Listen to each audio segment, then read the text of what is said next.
Basahin po natin tong portion po ng 1 Timothy chapter 6. Okay.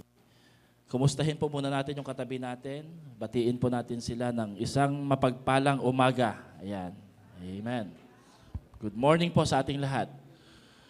Basahin po natin ito ng malakas. 1 Timothy chapter 6 verse 6 to 10. Sabay-sabay po tayo. Ready? Go. But godliness with contentment is great gain. For we brought nothing into the world, and we can take nothing out of it. But if we have food and clothing, we will be content with that. People who want to get rich fall into temptation and a trap and into foolish and harmful desires that plunge them into ruin and destruction. Sabay-sabay. For the love of money is the root of all kinds of evil. Some people, eager for money, have wandered from the faith and pierced themselves with many griefs. Bago po tayo umupo, pakisabi sa katabi mo, be content. Ang series po natin for the month of October, actually ang tawag ko po sa October ay, kung yung September, Super September, the Limitless Life, ang October po ay Awesome October. Kamangha-mangha, kahanga-hanga na Oktubre. Kasi po matindi ang gagawin ni Lord sa buhay po natin ngayong buwan na ito. Do you believe? Amen po ba doon? So we're going to talk about stewardship or financial stewardship. Usually po, pagka pinag-uusapan yung pera, natatakot tayo. Bakit? Kasi baka po madami tayong pera, ayaw natin malaman ng iba yung kadamihan ng pera natin. Kung hindi naman po natatakot, nahihiya tayo. Bakit? Ang konti ng pera po natin eh. But the most talked topic in the Bible is money more than faith or more than anything else topic in the Bible. That's why, ang pera po ay isang bagay na hindi dapat tinatago. Dapat po inihahayag, nilalantad at pinag-uusapan. And last Sunday, we talk about 5 principles na makakatulong po sa atin on how we can experience financial freedom, hindi po financial bondage. Kasi po, pag sinabi pong financial bondage, ay nakakulong po tayo, no? Hindi ho tayo makakilos, hindi tayo malaya sa usaping pinansyal. Sabi ng iba, alam niyo po, Pastor, yung financial bondage, nangyayari yan pagka marami kang bayarin, kapag meron kang mga obligasyon. No, ang financial bondage po yung nangyayari din po pag sobra ka sa pera. Ang tawag ko ho doon ay, alam niyo po ba kung anong tawag sa sobrang pera ng katabi mo? Stress money. Kaya kung ayaw mo siya kamo ma-stress, ipamigay na niya yung kanyang stress money. Kasi po stress money po, ito yung kumukontrol sa'yo. Hindi ka makapag-church, hindi ka makangiti, hindi ka makapagtiwala, kasi nga po, ikaw ay hawak, tali ng mga kayamanan na ito. That's why God told us last Sunday that ang goal ni Lord sa atin sa buhay na ito, hindi po maging prosperous, hindi po maging mayaman na mayaman eh. Ang goal ni Lord sa atin, maging matapat tayo sa Kanya. Dahil po, pag kinuha tayo ng Panginoon, wala pong material na bagay na madadala natin paakyat po sa Panginoon. Napakahalaga po na maintindihan natin ang tunay na kahulugan at gamit ng pera. So we're going to talk about part 2, following God's financial plan. At you know what? When we say following, it needs obedience from our part. Kailangan nating sumunod dahil sa pagsunod, naroroon po ang pagpapala at kalayaan. Lahat ng uri ng kalayaan nakikita at nangyayari at resulta ng pagsunod natin sa ating Panginoon. Ngayong umaga, we're going to talk about how do we manage our money godly and wisely. Alam niyo po, sa iba po, sabihin niyo po, madali lang po yan, Pastor. Okay? Think again, kung talagang madali lang po nga ba talaga na i-manage yung pera. Because sometimes, or most of the times, we don't manage our money manage us. Nababaliktad po. Imbis na tayo po ang mga laga, mga siwa, at magpasunod sa pera, ang nangyayari po, tayo po ang pinasunod ng ating mga pera. So that's what we're going to talk about ngayong umaga na to. How to manage our money godly and wisely. Pakisabi nga sa katabi mo, do you know how to manage your money? Sige po, ready, go. Do you know? Tapos sabihin mo sa kanya, do you want me to manage your money? Pastor, ibang usapan na po yon. Ibang usapan na yung, do you want me to manage your money, di ba? Yung isang mister, naririnig po ba ako? Medyo puputol-putol yung microphone. Merong isang mister, pumunta po sa police station, nag-report po siya, umiiyak siya. Ang mister na to, sa unang tingin po ng police at investigador, may kaya. Pagdating po ng husband na to sa police station, umiiyak siya, sabi niya, "Sir, can I report someone?" Sabi niya, "Bakit?" "My wife is missing." Sino ho dito, nawalan ka na ng asawa mo? Sabi niya, "Ano nangyari?" "I lost my wife when she was doing shopping." Yan, pag nagsha-shopping, naliligaw. "At hindi pa po siya bumabalik. Kanina pa. Nag-shopping siya, nag-usap kami, huling tawag namin, magkikita kami sa lugar na to. Pero, sir, tingnan niyo po anong oras na, hapon na. Hindi pa rin siya bumabalik." Sabi po ng nag-iimbestiga, "Sige, mahanap natin siya," sabi niya. "Paki-describe nga yung asawa mo. Gaano kataas yung asawa? What is her height?" Sabi niya, "Hindi ako sure eh. Siguro mga ganito, katamtaman ba? Siguro average na lang po isulat niyo." Sabi niya, "Siya ba slim or healthy?" Sabi niya, "Hindi siya slim, hindi rin siya healthy." Sabi ng investigator, "Parang hindi ka sigurado ah. Ano po kulay ng mata niya?" "Hindi ko po pansin eh. Hindi ko masyadong tinitingnan yung mata niya eh." Meron ba namang asawa, hindi nakikita yung kulay ng mata, no? Ano po ang kulay ng buhok na lang niya? Palagay ko po eh. Sabi niya, iba-iba kasi ang kulay ng buhok ng asawa ko. Depende sa panahon eh. Pagka sale, nag-iiba yung kulay eh. Pagka walang pera, iba rin yung kulay niya eh. Sabi niya, ganito na lang, "Ano ba ang damit na sinusuot niya?" Naku, sabi niya, "Naku, pasensya na po sir. Magkasama kaming lumabas sa bahay, pero hindi ko tiyak kung siya po ba'y nakadress or naka-long sleeve. Hindi ko sure sir eh." Sabi niya, ganito na lang, "Anong sasakyan ang dinadrive niya?" Sabi niya, "Sir, she's driving a black Audi A8 with supercharged 3.0 liter V6 engine generating 333 horsepower, teamed with 8-speed Tiptronic automatic transmission with manual mode. It has full LED headlights with used light-emitting diodes. And I also noticed, sir, that it has a very thin scratch on the front left door." "Sorry, sir." Alam niyo po, inakbayan po siya ng investigador. "Sir, don't worry. We will surely find your car. Makikita natin yung sasakyan mo, pero yung asawa mo, palagay ko, hindi natin makikita." You see kung ano po ang nagagawa ng pagmamahal ng pera o salapi na nauuwi po sa materialismo. So ngayong umaga na to, we're going to talk about money. Pakisabi nga sa katabi mo, money. Sabi mo nga sa kanya, "Give me money."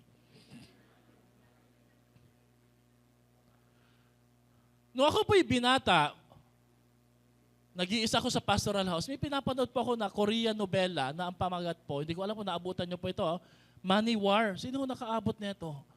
Patungkol ho ito sa pera at ito po'y umani po ng 9 awards sa sobrang ganda po. Matagal na nga lang, no? Meron ding movie na Money Talks, Mad Money, For the Love of Money, and One for the Money na movie. Marami pong movie na ang nalathala patungkol po sa pera. Lahat ng movie na ito ay nagsasuggest that seemingly money has power. Parang ang pera po may kakayahan pong kumontrol, manguna, maghari, at sabi nga po nila, money talks. Pag ang pera na ang nagsalita, burado na lahat ng usapan. Napapalitan, nagbabago po ang sitwasyon. Money is a very spiritual topic. Kaya nga po dito sa church, gusto po natin pag-usapan ito. So ayon po dun sa binasa natin very quickly, what are the truths that we can learn about money? Number 1, money is not evil. Hindi po masama ang pera. Hindi po masamang magkapera. Linawin lamang po natin yan ha. Ang sabi lang po dun sa verse, ang pagmamahal sa salapi ang ugat ng lahat ng uri ng kasamaan. Pero hindi po sinabing ang pera ang ugat ng kasamaan. Ang sinabi ho doon, ang pagmamahal sa pera. In other words po, ang pera po is just a piece of paper or a piece of coin, silver or copper. Noong unang panahon nga po, hindi nga po pera ang hawak natin. Barter nga di ba? Yung mga ninuno po natin, nagpapalitan sila ng negosyo. By the way, meron akong tito na taga Zamboanga. Hanggang ngayon, ang barter trade po yung nangyayari pa rin doon. Pumunta kami sa isang masikip na iskinita. May barter pa rin po nangyayari. Palitan ng tela para sa prutas. Hanggang ang nangyari po, yung barter po trade na tinatawag, napalitan po ito ng coins hanggang naging papel. At alam niyo po ba, ayon po sa Bangko Sentral, the value of paper currency is based upon the ability of government's treasury to guarantee that value. What do I mean? Ang papel noon po na inisyuhan na po ng Bangko Sentral na hindi na o wala ng halaga, ay wala na rin pong halaga para sa ngayon. In other words, sa mata ng tao at sa desisyon at kumpas ng kamay ng tao, ang perang hawak mo ngayon, anytime pwede hong magkaroon ng walang halaga kahit gaano pa kadami yan. Depende po sa abilidad ng government's treasury to guarantee that value. So first and foremost, money is not evil. Hindi po masama ang pera. Pangalawa, money is simply a tool. Kagaya po ng pala, kagaya po ng kutsara. Ang pala po ay pwede mong gamitin pangbungkal, para maghukay, pwede mo rin pong pamalo sa tao. So, amoral po siya sa philosophical view in a way na hindi siya masama. Depende ho sa gumagamit. So, it's just simply a tool. Ang sabi po ni William Barclay, money in itself is neither good nor bad.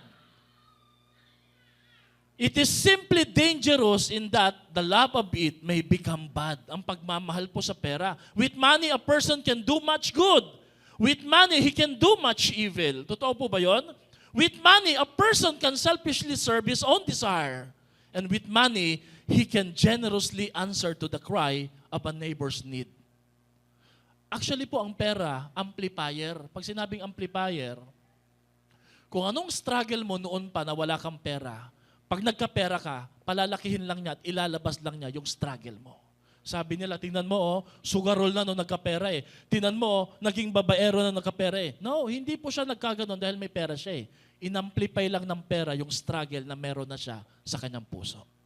So money is not an evil, but money can be a tool for righteousness and for evil. Kaya mag-iingat po tayo sa desires ng heart natin. Because given the chance, given the opportunity and the platform, may ma-amplify, may lalabas na isang maganda o masama na ugali o bahagi sa buhay mo na kapag hindi nasupil o nakontrol, palalakihin at bibigyan ng impluensya lamang ng pera. Pangatlo po, the consuming love for money is the root of all kinds of evil. Yun ang dahilan bakit po meron pong kasamaan na nangyayari. Si Bion, isang Greek philosopher noong 100 BC, siguro ito ho yung, si Bion siguro ito yung tatay ng mga bini, no? Bion. Sabi ho dito, the love of money is the metropolis of all evil. Grabe, no? Ito daw po yung pinakasentro ng lahat ng uri ng kasamaan. Ano daw po yon? Ang pagmamahal ng salapi. Sino ho dito mahilig magtanim? Pag nagtatanim po tayo, nagtatanim po kayo, kasabay po sa itinanim nyo, tutubo rin po yung mga dawag, mga tinik. Minsan po, mag-iingat ka sa pagbunot ng mga tinik kasi baka mamaya mabunot mo yung totoong tanim na itinanim mo. At alam natin, ang dawag, hindi po siya namamatay o napapatay pag pinuputol mo lang, kailangan mong bunutin hanggang yung ugat. Kung gusto po nating makalabas at makalaya sa pagkakaalipin ng kontrol ng pera, kailangan po simulan natin sa ugat sa puso. Kung ano po yung nasa puso po natin dahil doon po talaga nagsisimula ang lahat ng uri ng kasalanan. Basahin nga po natin ito na malakas. The consuming love of money is the same way. Sabay-sabay go. It's like a root below the surface that others may not see, but it is a character flaw that will produce a dangerous growth of suffering for you and others. Kapag hindi po ready ang puso, yung paglalagyan ng pera o blessing, anumang blessing na ibigay ng Diyos sa puso at sa kamay natin, masisira, mawawala, at ikakapahamak natin at ang ibang mga tao. Why? Hindi po issue yung pera, ang issue po yung puso. Kaya, i-correct po natin yung kaisipan na nung yumaman lang yan, nagkaganyan. No, may pera lang kasi yan eh. No, possibly po, may struggle po siya na nilabas lang po ng impluensya ng pagmamahal sa salapi. If you don't destroy the truth, then your life will be continually attacked by the regrowth of greed. Totoo yun, di ba? Magugulat ka sa yung garden, no? O garden. Pinutol mo naman, no? Ginunting mo, o ano bang gamit na dapat gawin, nilawn mower, kung medyo social, no? Ang mga dawag. Pero kung hindi mo ididil yung ugat, lalabas lang siya lagi. See, ang greed po nangyayari, hindi po sa kadamihan lang ng pera, kahit sa kakontian. Ang issue po ng materialismo o struggle sa pinansyal, hindi ho yan sa issue ng dami. Kahit po sa konti, struggle at issue pa rin po iyan. So therefore, how we handle money determines if it can be used for evil or for the greater good. Kung paano natin hinahandle yung pera, halimbawa kanina, nagpagasolina po kayo o nung nakarang araw, yung perang pinambayad nyo sa gasolina, ginamit nyo para makarating kayo dito, then your money was used for good. Pero mamaya po, pag uwi nyo after church, no, hindi naman po masamang mamasyal o pumunta, it's okay po. Pero depende sa pupuntahan ng pera o salapi na meron kayo sa inyong bulsa, doon po magdedetermine kung saan makakarating ang pera, sa mabuti po ba o sa masama. Let's face it, mga kapatid. It's not money that people love. Hindi po yung pera talaga ang mahal natin. It's what money can buy. Totoo po ba yun? It's what money can buy and all the stuff. When your life is driven by a desire to have more and more stuff, pwede kang mahulog sa isang trap na tinatawag pong possession, obsession. Everybody say, possession, obsession. Now, ano po ba, Pastor, ibig sabihin ng possession, obsession? Dahil may pera ka na, o di kaya kahit wala kang pera, gagawa ka ng paraan para makuha mo iyon, mapapansin mo, you are driven by materialism and greed. So, beware of possession, obsession. Because ang tawag ho nito sa Bible, the money trap. The money trap. You're working, sinasabi mo sa mga anak mo, hindi mo ba alam na ginagawa ko to para sa inyo? At kung minsan po, mapapahiya tayo because in a way, in a sense, mapaparealize po sa atin ni Lord, no, minsan ginagawa natin to para sa sarili lang natin minsan. So let us be cautious po minsan, no. So ano po yung mga possession-obsession trap na dapat kong banggitin? Number 1, ang unang alamat po ng pera is, pag mas marami ako, mas masaya ako. Totoo ba yun? Hindi po. Pag mas marami akong pera, pag mas marami akong savings, pag mas marami akong gamit, mas marami akong kotse, mas masaya ako. Some people think, pag madagdagan pa yung pera nila, it would make their marriage happy. Then why is it that the number 1 cause of separation and divorce is money? Kung ang pera po ba talaga ang dahilan, bakit para mapasaya ang pagsasama, bakit ang pera ang nagiging dahilan ng hiwalayan?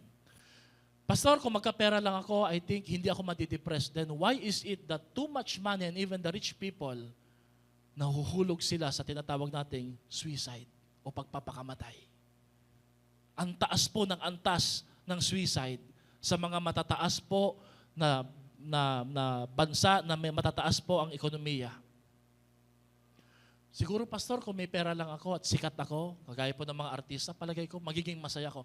Look at Robin Williams. Yung bukalista ng Linkin Park. Yung maraming mga artista na, sino ba yun? Yung gumawa po ng bag na marami po sa inyo may bag? Si Kate Spade ba yun?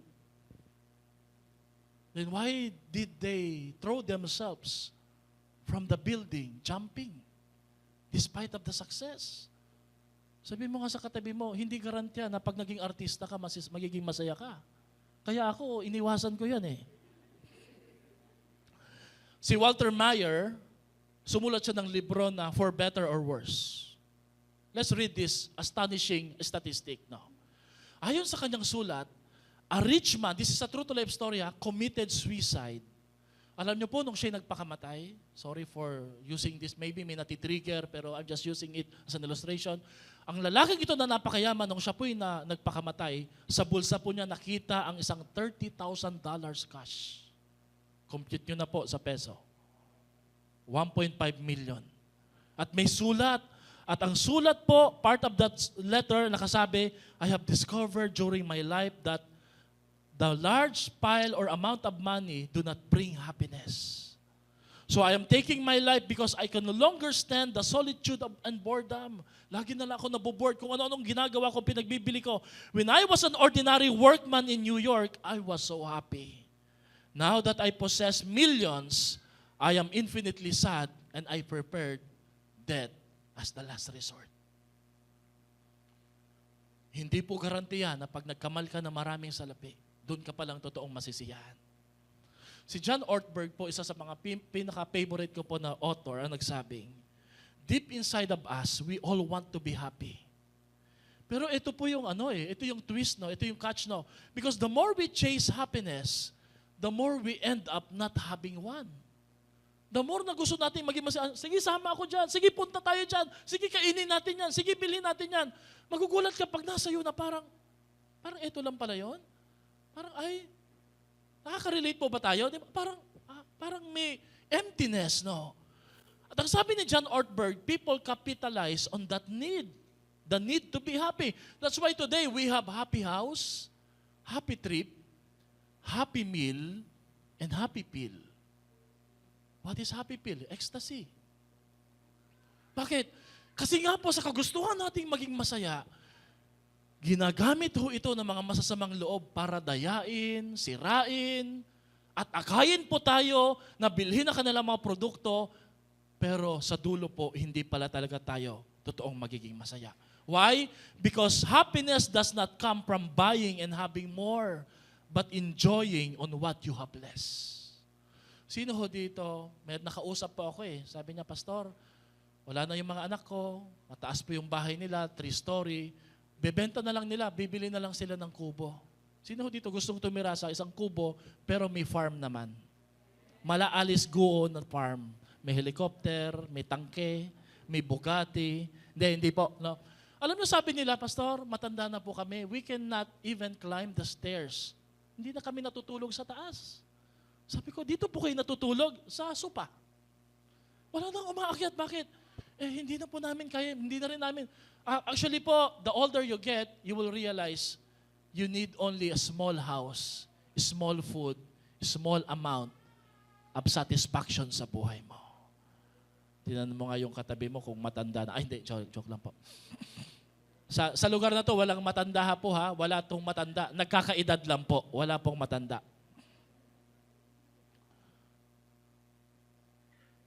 If you can enjoy what you have less, you are happy. Balakpakan niya po natin si Lord. Luke 12:15 says, sabay-sabay, mga babae nga po, pakibasa, ready, go.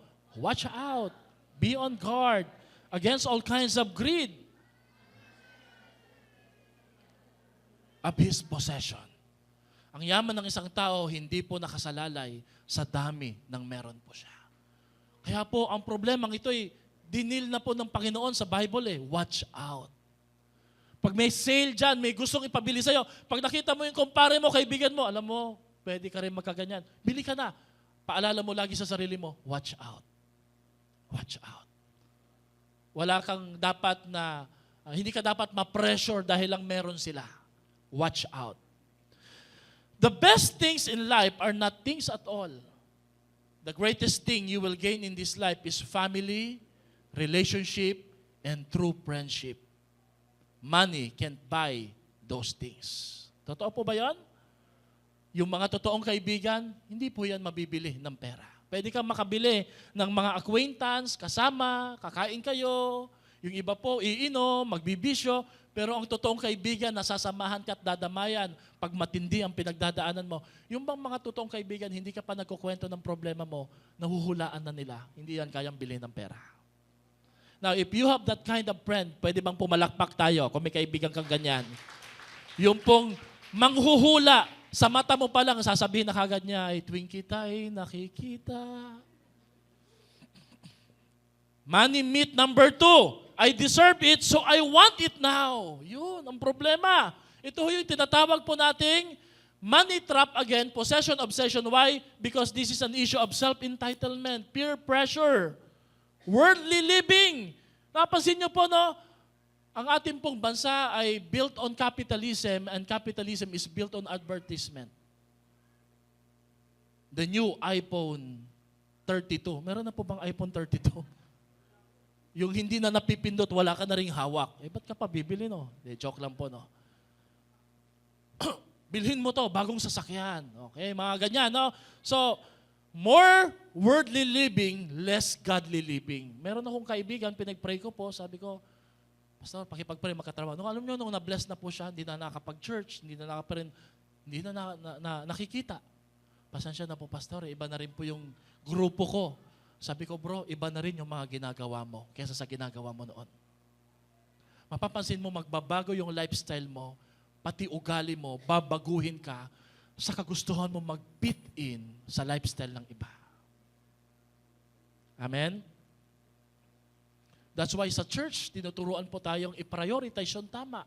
Mag-church tayo, magbibihis tayo, magkakaloob tayo. Why? Pastor, bakit nagkakaloob? Bakit kailangan maaga mag-church? Para turuan tayo ng disiplina na hindi yung mga bagay sa mundo ang dapat na inuuna natin, kundi turuan tayong alamin ang tamang priority sa buhay, and that keeps our life balance. Amen? Sabi po sa Proverbs 22 verse 7, the borrower is servant of the lender. Alam niyo po, ang utang na loob, hindi yan nababayaran. Ang tagal. Generations na po. Lagi pong ipamumukha sa'yo, tandaan mo noon. Number 3, na money trap, more money will end my worries. Totoo po ba yan? Sige nga, tanungin mo ang katabi mo, pag marami ka bang pera, hindi ka na mag-aalala? Hindi po ata, no? Parang mas mag-iimbita siya ng maraming kabalisahan. Why? Pakibasa po ito ng mga kalalakihan. Ready, go. Money and all that it brings just adds to your worries. The more debt you have, the more you worry about paying it off. The more possessions you have, the more you worry that someone will. Di po ba dati pag 20 lang, nilalapag mo lang dyan eh. Pak, may 20 po dito. Hayaan mo lang yan. Sa'yo na lang, anak. Subukan mo, 1,000. Kanina 1,000. Akin yan. Akin yan. Tama? Bakit? 20 lang po eh. O 10 piso, 5 piso lang pag gumulong po. Wala yan, wala yan. Pero pagka kakapakapain na, di ba? Minsan nga iba, nilalagay pa sa bra, di po ba? Yung mga tatay natin dati, yung mga ninuno natin, di ba? May pantalon na may short pa sa loob. Meron po kaming kakilala, nag-withdraw ng bangko sa PNB Caloocan eh. Pagkakuha ng pera, naghubad po ng pantalon, sabi po ng mga guard, sir, wag po! Huwag ka mag-alala, may short ako dito, nilalagay ko yung pera. Tapos may pardibli pa po yun. Alam niyo po yung iniipitan pa eh. Bakit? Takot na po siya kasi libo na po ang usapan. Matthew 6:19-21, huwag kayong mag-impok ng kayamanan dito sa lupa. Where moths and vermin destroy, where thieves break in and steal, but store up for yourselves treasures in heaven, where moths and vermin do not destroy, rust, vermin means rust, and where thieves do not break in and steal. Alam nyo kasi, pag ang pera pinakawalan mo na at binigay mo na kay Lord, wala nang pwedeng magnakaw niyan. Pero pag ang pera binili mo, pinakawalan mo sa mga material na bagay, pwedeng nakawin pa yan. Pero pag kay Lord mo pinakawalan, sabi po dito, for where your treasure is, there your heart will also be. No. Marami akong mga illustration na gagamitin dito. Isang kwento ho dito, yung Luke 12, the story of the rich fool. Nagyabang siya, sabi niya sa kanyang sarili, kingdom mo naman, umani ako ng malaki. Kaya sa sobrang dami ng trigo na aking kinita o inani, kulang na yung kamalig na meron ako. Kaya pasisira ko yon, magpapagawa ako ng mas malaki, ilalagay ko lahat ng aking mga inani. At ang sabi po niya sa kanyang sarili, sasabihin ko sa sarili ko, ang galing mo, ang dami mo ng pagkain, drink and be merry. Kaya ikaw uminom, magpakasaya.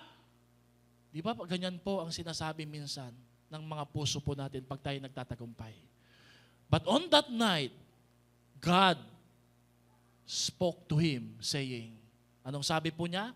Luke 12:20-21. Sabay-sabay natin basahin. But God said to him, you fool, hangal, This very night, your life will be demanded from you. Kukunin ko yung buhay mo. Then who will get what you have prepared for yourself? This is how it will be for whoever stores up things for themselves. He is rich on the outside, but he is not rich toward God. Alam niyo po, ayon sa kwento na yan, let's just have an imagination, no? Nung siya'y umiinom, tinitingnan po niya, marami siyang ani, marami siyang malaki, yung kamalig na kanyang pinaglalagyan, nagre-relax po siya, bigla pong may kumatok sa pinto. Sabi niya, sino yan? Ako ito, ang Diyos. Ang sabi po ng lalaki, Lord, ba't nandito po kayo? Sabi niya, hangal, ngayon din mismong oras na ito, kukuhanin ko na yung buhay mo. Let's just imagine. At siguro po, ang sabi po ng hangal na to, Lord, sandali po. Hindi mo ba nakikita, Lord, ang dami ko pang kayamanan. Ito yung time na nag-i-enjoy pa ako. Huwag mo munang kukunin, Lord. At ang sabi ng Panginoon, pag ang Diyos kumatok sa buhay mo, walang delay-delay. Hindi ka pwede magpaalam. Hindi ka pwede magsabing, time first, Lord. When God would ask or demand your life right now, saan mapupunta yung kayamanan natin? I'm just saying that life is short. And life is a gift from the Lord. Amen? But on the same way, ang sinasabi din naman ng Diyos sa Luke 12, 22 to 30 to 31, huwag kang mag-alala. Okay, pakibasa nga po ito lahat ng kabataan. Ready, go? Do not worry about your life, what you will eat, or about your body, what you will wear. Life is more than food, and the body more than clothes. Do not worry about it, for the pagan world runs after all these things. But your Father knows that you need them. But seek first His kingdom, and these things will be given to you as well. Alam niyo po, bakit ka mahuhulog sa trap ng kabalisahan ng pera, trabaho dito, mahulog ka sa pandaraya, kompromiso? Kung ang sabi ng Diyos at ang paalala, alam ko yung kailangan niyo. Alam niyo, meron kaming 3 anak. Sino ho dito may 3 anak? Pag isa lang anak mo, parent ang tawag sa'yo. Pag 3 na, referee na tawag sa'yo. Ikaw taga-saway dito, doon, taga doon. Yung 3 anak namin, lahat sila minid iba-iba. Never pa ho ako na narinig ito at sinabi ni Jehaya, Papa, mayroon ba tayong ulam bukas? May bigas ba tayo, Papa? Papa, inuga ko yung gasol, wala na yatang laman eh. Hindi pa ho niya sinasabi yun eh. Why? Alam nila may magulang sila na alam namin kung anong kailangan para sa kanila. Isang magandang paalala ngayong umaga na to, hindi ka man bata na, may ama ka sa langit na nagsasabi sa iyo, anak, relax, calm down. Everything is well taken care of. I will never leave you nor forsake you. Hindi kita pababayaan, ni iiwanan naman. Palakpakan nga po natin si Lord sa buhay po natin. Pero kapatid, God has promised to provide for your needs, not for your greed. Nangako ang Diyos na ipagkakaloob niya lahat ng iyong pangangailangan, pero hindi po ang ating mga kasakiman. Kaya pag tayo po ay nahulog na sa pagiging ganid o sakim, ang Diyos na po ang laban sa atin yan. So, punta na po tayo sa how do we handle money properly, wisely, and godly. Again, it doesn't matter kung magkano po ang laman ng pera po natin, sa bangko, sa savings, kung saan man po yan, sa bulsa. Ang mahalaga po dito ay alam natin paano i-handle ang pera ng tama. Okay? Why? Because money is a good servant, but it's a horrible master. Ang pera po ay isang mabuti, masunurin na alipin, pero matinding Panginoon o amo. Kaya wag na wag mong papahintulutan na ikaw ang pasusunurin ng pera. Matthew 6:24 says, no one can serve 2 masters. Either you will hate the one and love the other, you will be devoted to the one and despise the other. At sinabi na ni Jesus kung sino po ang master na to, aside from Him, you cannot serve God and money. Pastor, hindi ko sinasamba yung pera eh. Magugulat ka, yung sinasabi po natin, hindi natin sinasamba, ang pera po ang nagpapasunod sa atin. Ang pera ang laging laman ng isip natin. Ang pera ang naggigiya sa decision making natin. Everything that we do, we plan, we make decision. It's all about having money, more money.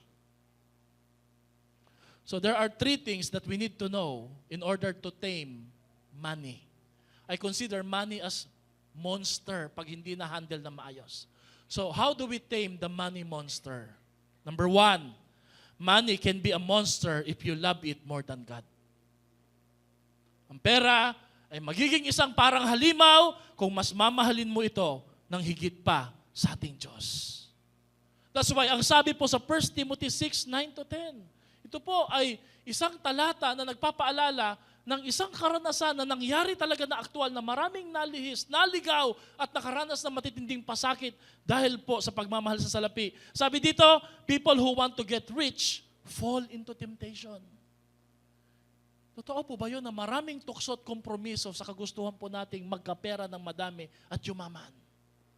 And a trap and into many foolish and harmful desires that plunge men into ruin and destruction. For the love of money is the root of all kinds of evil. Some people eager for money have wandered from the faith and pierced themselves with many griefs. Puros pighati. Hindi mo lang alam, mukhang masaya sa Facebook, sa social media.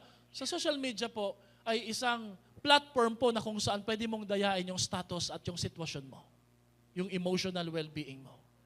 Pwede ka magmukhang okay, pero sa likuran mo, ikaw ay durog na durog at nasasaktan.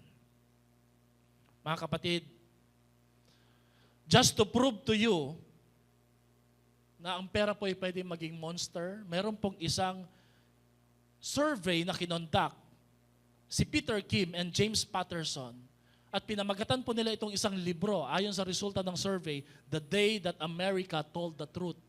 Ang araw na nagsabi ng totoo ang mga Amerikano. Ito po ay ginawa sa Amerika, isang survey, no? Tinanong po sila, ano ang kaya mong gawin para sa $10 million na pera? That's a lot. Alam niyo po ba? 23% ang nagsabing iiwanan ko ang pamilya ko para sa $10 million. 23% ang nagsabing magiging prostitute sila for a week para lang makuha yung pera na yon. 16% ang nagsabing i-give up nila yung kanilang American citizenship. 16% ang nagsabing iiwanan nila ang kanilang asawa. 7% ang nagsabing kaya nilang pumatay ng isang estranghero para sa $10 million. And 3% ang nagsabing papabayaan nila yung anak nila. Papa-adapt nila para sa $10 million. Now, pwede mong sabihin, Pastor, mabuti na lang hindi ko gagawin yan eh. Hindi ka pa kasi na-opera ng $10 million. Amen? Hindi natin alam. Hindi natin alam. Baka po yung isang gabi na inoferan ka at tumanggi ka ng konti, baka di ka makatulog nung gabing yon. At sabi mo, sana alokin uli ako. Hindi po natin alam. Beware. For too many people, gold is their God. Greed is their creed. When you love money more than God, money become a monster. Huwag po natin talagang mamahalin ang pera higit pa sa Panginoon. Amen? Sino ho dito ngayong umaga na to, mas mahal mo si Lord kesa sa pera? Parang mahina ata. Sino dito mas mahal mo si Lord kesa sa salapi? Char. Talaga ha? Hindi, naniniwala po ang Panginoon sa inyo. Palakpakan natin si Lord, di ba? Amen? Maganda yan. Alam ko naman na mahal nyo si Lord kasi kung hindi nyo po mahal si Lord, wala kayo ngayon dito. Amen pa. Sabi naman ng iba, Pastor, wala lang po kasing lakad eh. Kaya, number 2, when you admit that God is the source of your income, you can tame the monster. Sino dito naniniwala ang source ng ating income, ng ating negosyo, ng ating savings, ng ating mga kinakain, ang Diyos mismo? Say amen. Okay. Sige nga po, magkaroon nga po tayo ng konting exercise. Suppose this week or last week, kumita ka ng 1,000. Last week ha, kumita ka ng 1,000. Ilan doon ang kay Lord? Ulitin ko yung tanong ha. Suppose last week, kumita ka ng 1,000 at andito ka ngayon, Sunday to. Ilan doon ang para kay Lord? Ilan po? Ha? 10%? Anong 10% ng 1,000? Okay. Naku po, wala atang tumama ah. Ang tanong ko po, sa 1,000 na kinita mo, ilan doon ang kay Lord? Ang sagot ho doon, lahat yon kay Lord. Pag inisip mo na, babawasan ko lang yung 10% doon, yung prinsipyo na yun, doon pa lang, it's actually a temptation and a deception brewing and it's about to come out sa puso mo. I always remind myself na lahat ng sinweldo o kinita ko, hindi akin yon. galing kay Lord yun. Yun yung unang prinsipyo po. Gusto niyo pong malaman yung verse? Psalms 24 verse 1. The earth is the Lord and everything in it. Yung ating pong kinatatayuan ng mundo, kay Lord yan eh. Haggai 2 verse 8. The silver is mine, the gold is mine, declares the Lord God Almighty. So lahat ng resources na matataas ang value, kay Lord po yan. So ang prinsipyo, ito, since God owns it all, He is the source of all our money. Tama? Kaya yun po yung principle ng stewardship eh. Yung iba po ayaw makinig ng stewardship, akala nila it's all about tithing lang. No. Tithing is just part of stewardship. But the first part of stewardship is realizing that everything that you have right now, galing kay Lord. Hindi mo pwedeng isyuhan si Lord ng ganito, Lord, sa'yo na, nabigay ko na sa iyo, Lord, ha?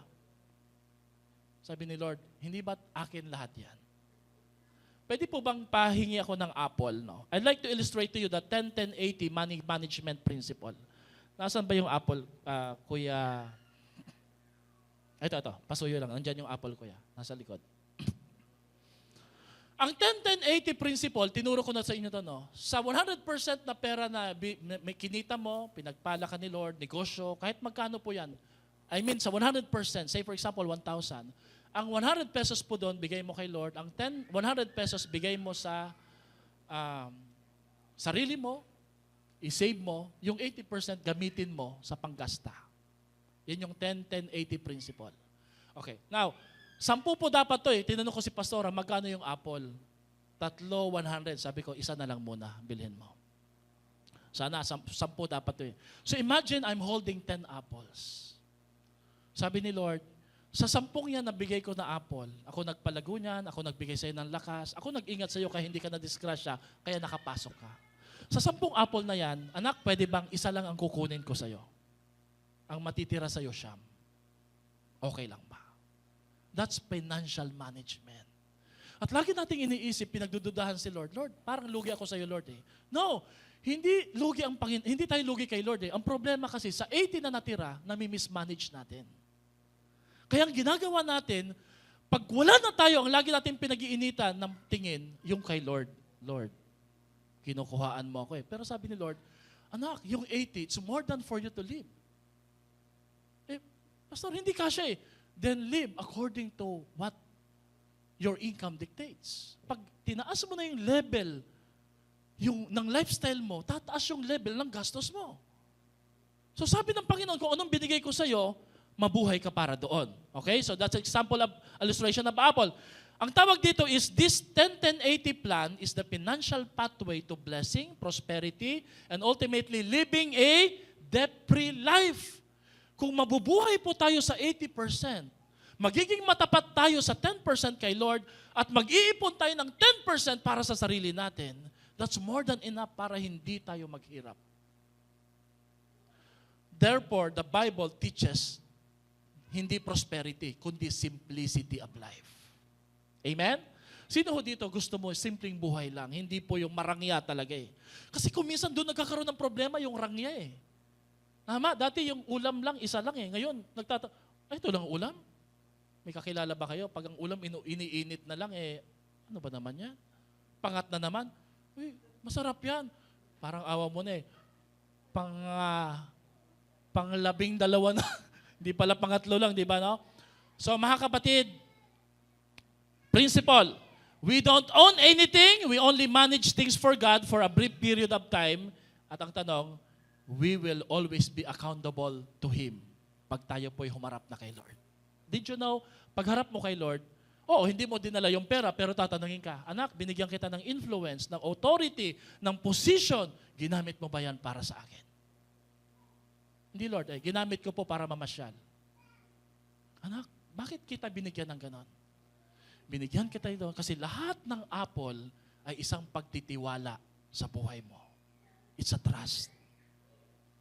That's why very careful po tayo, mga kapatid. Yung tithes and offering po ninyo, we are so careful and transparent to use it in a very proper way. Why? Because it's a trust. Makikita nyo po, hindi tayo nagsasayang ng pera. Bumili nga po tayo ng property worth 1 million plus eh. Why? Just to show you we are using the right use ng ating binibigay para sa Panginoon. Kasi mananagot tayo kay Lord eh. Amen ba? Palakpakan natin ang Diyos. Kung lagi pong nagtatides tas wala man lang nabibiling property, walang building na tumatayo, magtaka na ho kayo doon. Saan napupunta ang pera? Amen? Tapos nakikita niyo yung pastor, no? Yung ngipin biglang nagkaka-gold kada isa-isa. Yung sasakyan biglang dumadami. Pero yung church walang kaganda-ganda. Eh, hindi po tayo ganun. Same din po sa inyo. Amen? Hindi rin po maganda ang poporma ng mga nanay-tatay, mag-asawa. Pero yung mga anak, butas-butas yung sapatos sa pantalon. Pagtiisan mo na yan, anak. Sa school naman eh. Gandang paalala, di po ba, no? Ang poporma natin, pero yung anak natin, parang kapos. So we use our money in a very proper way. Pasensya na po kayo, medyo prangka po, no? Pero dito lang natin ito pinag-uusapan eh. Amen ba, mga kapatid? Whether you work for it, won it, or found it, or receive it as a gift, God is the source of it all pa rin. Hindi ikaw. Deuteronomy 8:17 says, "You may say to yourself, my power and the strength of my hands have produced this wealth for me. But remember, the Lord your God, it is He who gives you the ability to produce wealth." Paano po pag nagkasakit ka? O nagkasakit tayo? Yung ekonomiya, dinaya ka ng isang grupo ng tao na wala kang kontrol. Isang grupo lang ng tao, isang tao lang po na mag-isip ng masama sa'yo o sa atin. Pwedeng mawala lahat ng meron tayo. Pero bakit hindi nangyayari? Hindi pinapahintulutan ni Lord. Bakit? Patunay po na lahat ng meron tayo galing kay Lord. Amen? Palakpakan nga po natin ang ating Diyos. Number 3, you honor God when you manage the monster wisely. Gamitin po natin ang pera ng tama. Everybody say steward. Hindi ikaw may-ari, ikaw ay katiwala lang. Ang lahat ng manager, hindi niya pagmamay-ari yung perang nasa vault. Manager lang siya. Amen? So sabi mo nga sa katabi mo, ikaw ay katiwala.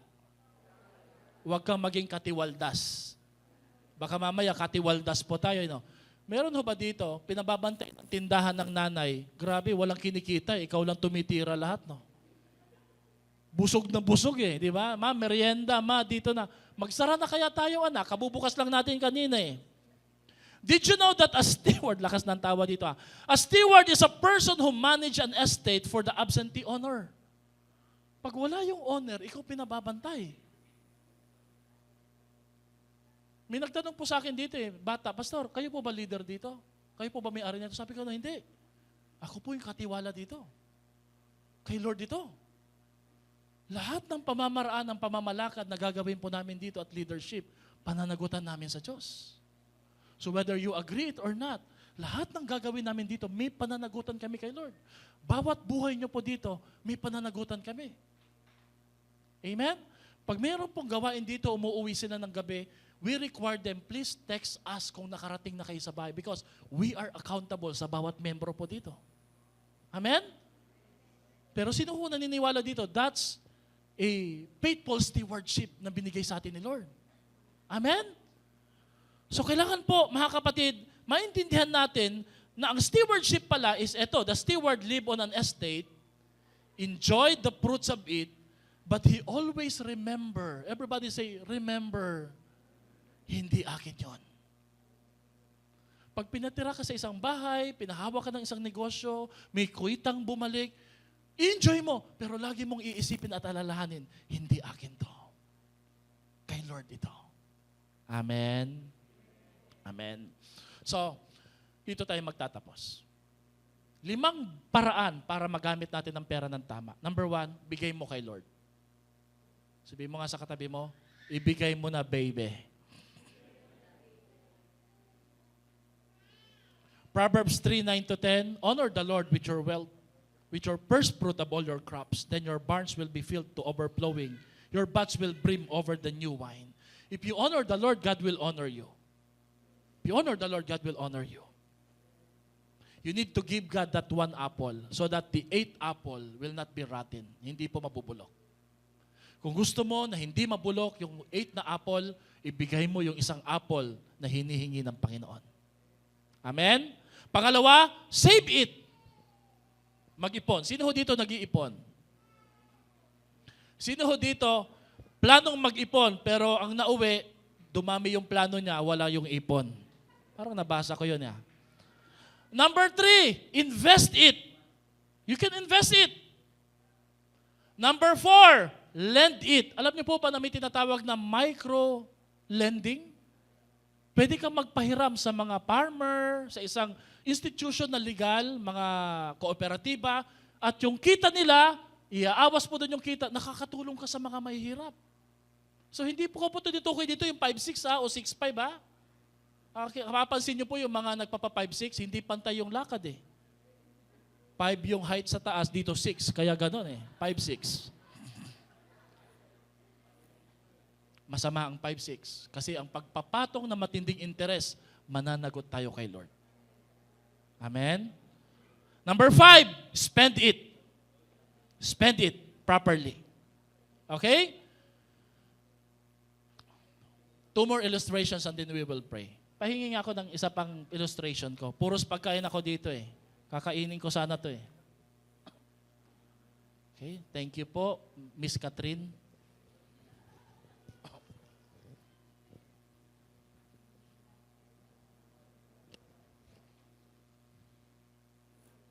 Ano po nakikita niyo po sa harap ko? Sino po gusto ng French fries? Sino po gusto?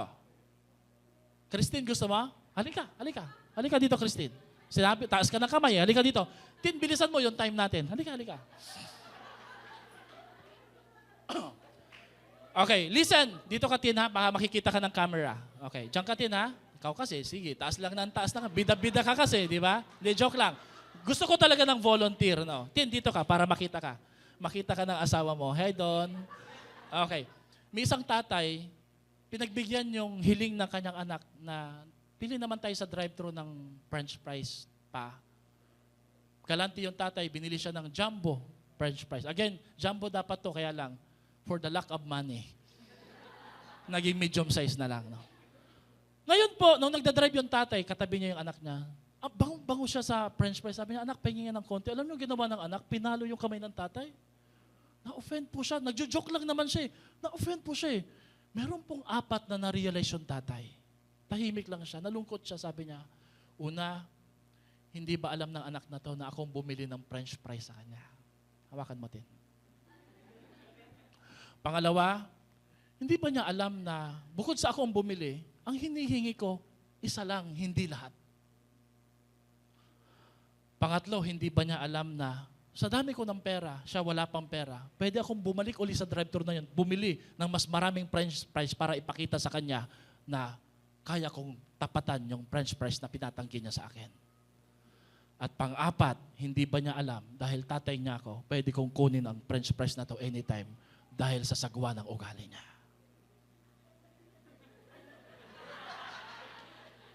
Sabi ni Christine, what a bad way of being used as an illustration. No? Tin, sa'yo na yan. Sige. Nakonsensya na siya. Okay. Palakpakan natin si Ate Christine. Kay Lord ito. Mga anak, sa tatay nyo to. Ang magbigay ng isa sa tatay at nanay nyo, hindi po kalapisan. Ang magbigay kay Lord ng isa lang,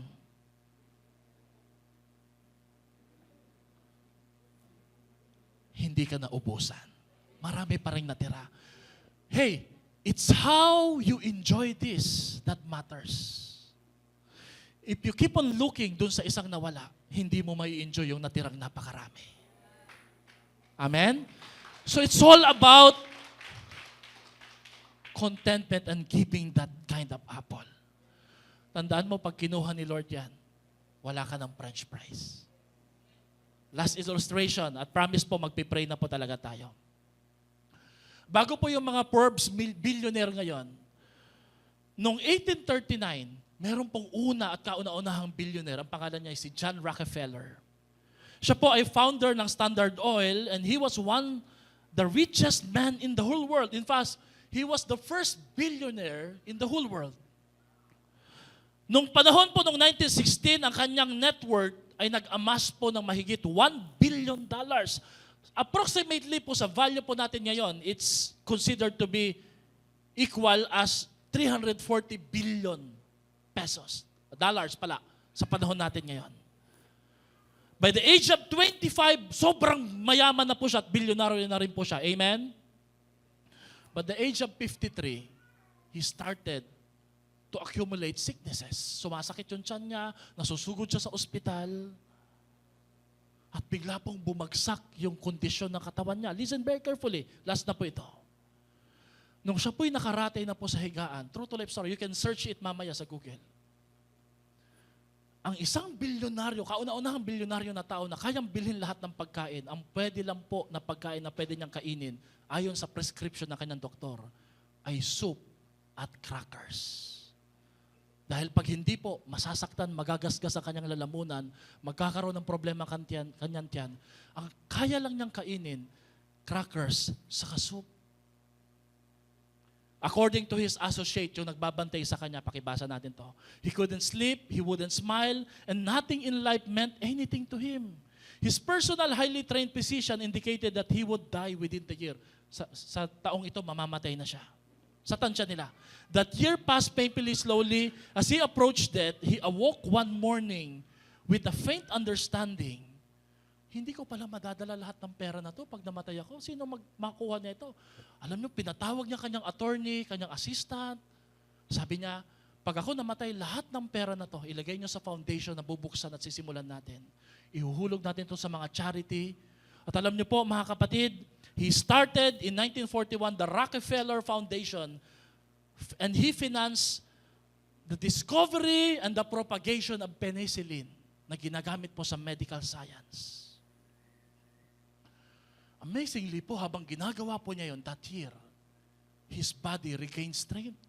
Bigla pong gumanda ang kanyang pakiramdam. Naka-recover po siya. In fact, he was expected to die at the age of 53. But he survived and reached 98 years old. Rockefeller learned gratitude and returned the great bulk of his money to the world and to the Lord, and this made him well and whole.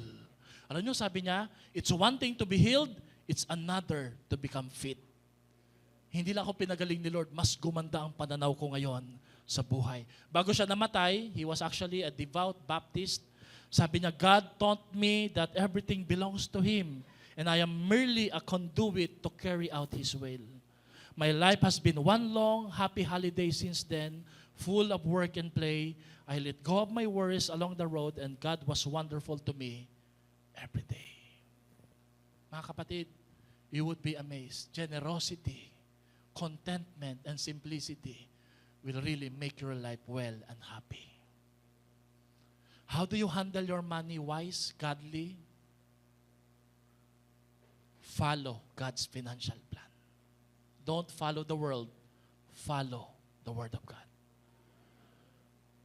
As we prepare our tithes and offering, as we give back that one apple and one French fries, always remember, it is the Lord who gives you the ability to produce apple and French fries and wealth. And He can do so much sa buhay niyo. Sino ho ngayong linggo na to, nagpapasalamat ka sa dami ng hinawi ni Lord na problema, inayos na sitwasyon, kaya nandito ka ngayon. Bakit? Tinulungan ka ng Diyos dahil mabuti siya sa buhay mo. Now it's time to give what is fitting for the Lord. As we prepare to give our tithes and offering, even our first fruits sa darating po na December, lilinisin natin sa November, pupuntahan natin ng December, i-dedicate natin kay Lord, ipag-pray po natin ito, remembering na hindi sa atin magmumula yung yaman para maipatayo yung building kay Lord. Nagtitiwala tayo, pero susunod tayo sa ating Panginoon. Amen? Hawakan natin ang ating mga tithes and offering. Hawakan natin yung mga apple po. Baka naman mamaya may magbibigay apple talaga, ha? French fries talaga, no? Tin, thank you sa illustration, no? Let us pray. Dedicate natin kay Lord ito. Hawakan mo nga yung kamay ng katabi mo, ng asawa mo, ng kaibigan mo. Sabi mo sa kanya, don't worry, God will take care of all your worries. Ang Diyos na pong bahala. Aawitin natin yung kalakip ng awitin na ang buhay po natin ay nakalaan para lamang kay Lord. So as we prepare our giving, let us pray, Lord, we dedicate to you everything. We thank you. Dahil lahat po ng meron kami ngayon galing sa iyo, Panginoon. Lord, humble us. Forgive us, Lord, kung kami man po, Panginoon, nalilihis, nakakalimot. Help us, Lord, to always remember thy God who give us the ability to produce wealth. Bless this tithes and offering, even our first fruit. Wala pa man, Lord, pero nagtitiwala kami, we can give our best offering for you, for your greater glory. Salamat po, Panginoon, and we claim that our God will supply all our needs according to His riches and glory in Christ Jesus. And all the people of God say aloud, Amen and Amen.